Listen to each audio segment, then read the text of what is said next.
Sisters, can you all see the screen? Yes. Okay. So today's word is taken from the book of Revelation, chapter 14, and it is on the chosen 144,000. The Revelation chapter 14 is the chapter that records the event of celebration, which is going to take place towards the end of the tribulation and trials in the last days, as we see from the previous chapters in Revelation 12 and 13. So it's a chapter that talks about celebrating an event where God chooses his chosen, which is the 144,000 people, and God celebrates that event. So this chapter records a bit of that celebration, as we will see further. So verses 1 to 5. Then I looked, and there before me was the Lamb. The Lamb here represents Jesus, standing on Mount Zion, and with him 144,000 who had his name and his father's name written on their foreheads. And I heard a sound from heaven like the roar of rushing waters and like a loud peal of thunder. The sound I heard was like that of harpists playing their harps, and they sang a new song before the throne and before the four living creatures and the elders. No one could learn the song except the 144,000 who had been redeemed from the earth. These are those who did not defile themselves with women, for they kept themselves pure. They followed the Lamb wherever he goes. They were purchased from among men and offered as first fruits to God and the Lamb. No lie was found in their mouths, and they are blameless. So these first 5 verses, we see that John, he saw a vision of Jesus and his chosen people, the 144,000, which we can also read in the book of Revelation chapter 7. These chosen people sang a song of praise to God while standing on Mount Zion. Mount Zion is a place here described as a place where God dwells, which is in heaven. These 144,000 chosen people are described to be spiritually pure and without blame. There was no sin-like nature in them. So we, the believers, are the chosen 144,000, and God has chosen each and every one of us, as we read in 1 Peter 2:9, to be with him in heaven, a time when there will be no more sorrow and no more tears.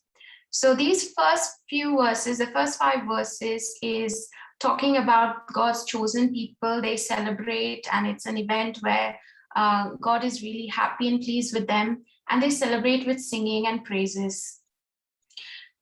And as we read further on, verses 6 to 13, then I saw another angel flying in midair, and he had the eternal gospel to proclaim to those who live on the earth, to every nation, tribe, language, and people.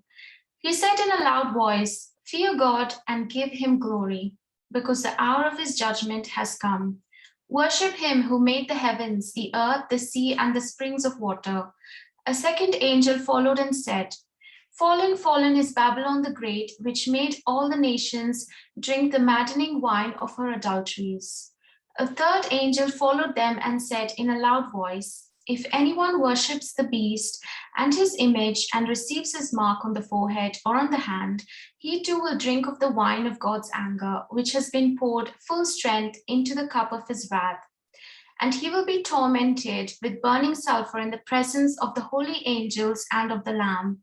And the smoke of their torment rises forever and ever. There is no rest day or night for those who worship the beast and his image, or for anyone who receives the mark of his name.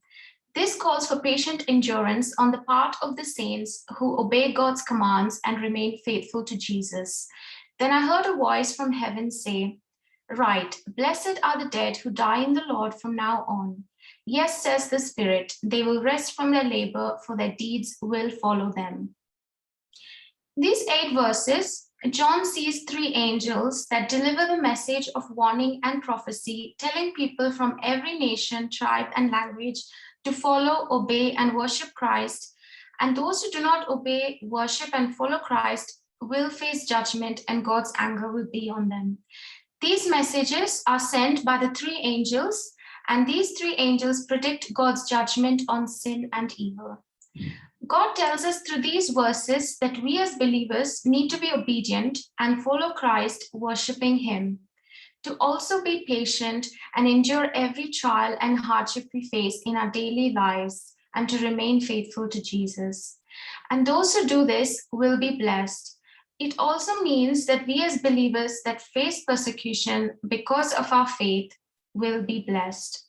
So this is another verse where John sees angels, and these angels deliver a message to the world and to all the people to warn them that if they don't obey God, they will face judgment and God's anger will be on them. They will suffer. But if they do obey God, they will be blessed. So this is a warning for every one of us as believers in these few verses. The next verses 14 to 20, I looked, and there before me was a white cloud, and seated on the cloud was one like a son of man, with a crown of gold on his head and a sharp sickle in his hand. Then another angel came out of the temple and called in a loud voice to him who was sitting on the cloud, "Take your sickle and reap, because the time to reap has come. For the harvest of the earth is ripe." So he who was seated on the cloud swung his sickle over the earth, and the earth was harvested. Another angel came out of the temple in heaven, and he too had a sharp sickle. Still another angel, who had charge of the fire, came from the altar and called in a loud voice to him who had the sharp sickle, "Take your sharp sickle and gather the clusters of grapes from the earth's vine, because its grapes are ripe." The angel swung his sickle on the earth, gathered its grapes, and threw them into the great winepress of God's wrath. They were trampled in the winepress outside the city, and blood flowed out of the press, rising as high as the horses' bridles, for a distance of 1,600 stadia.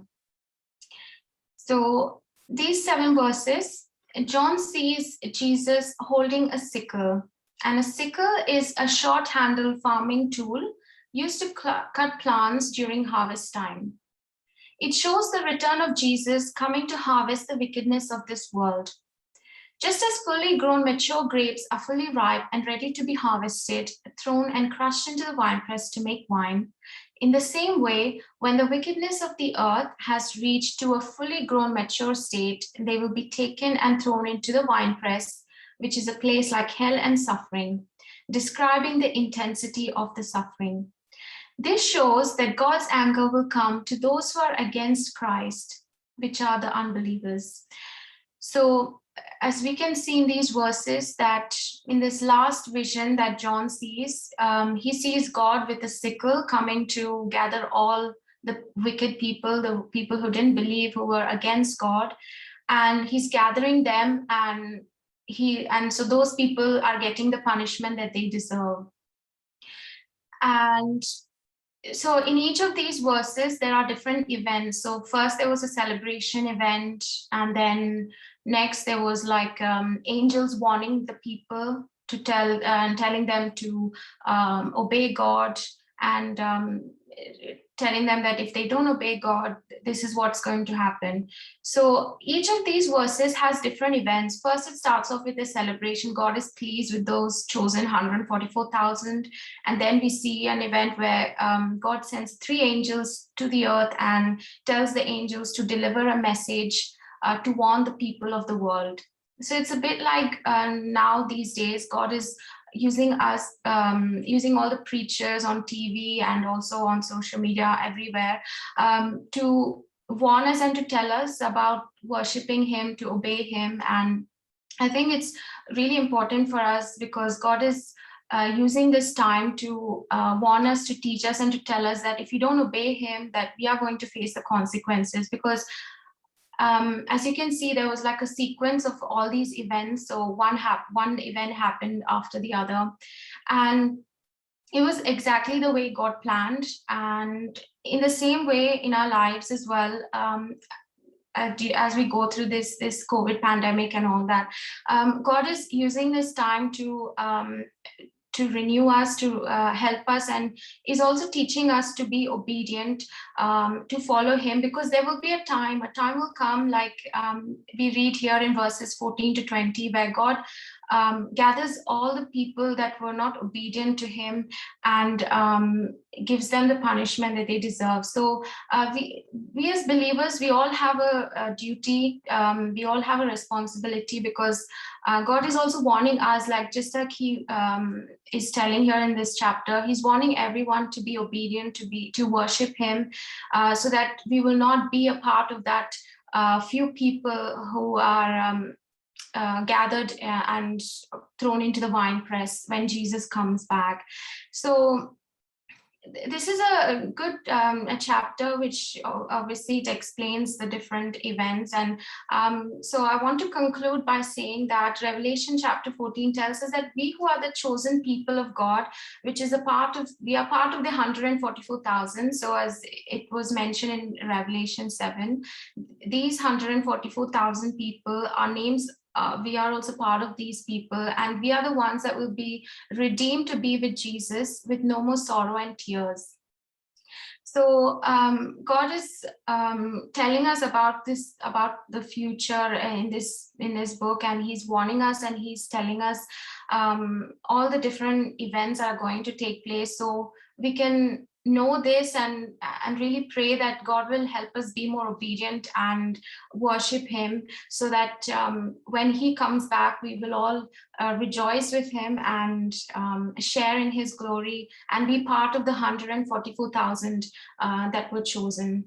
So I want to conclude by saying that may God use this word to help each one of us to grow more in him and to be obedient, to worship him, so that we may also be redeemed when he comes back. Thank you, everyone. This is the word of God.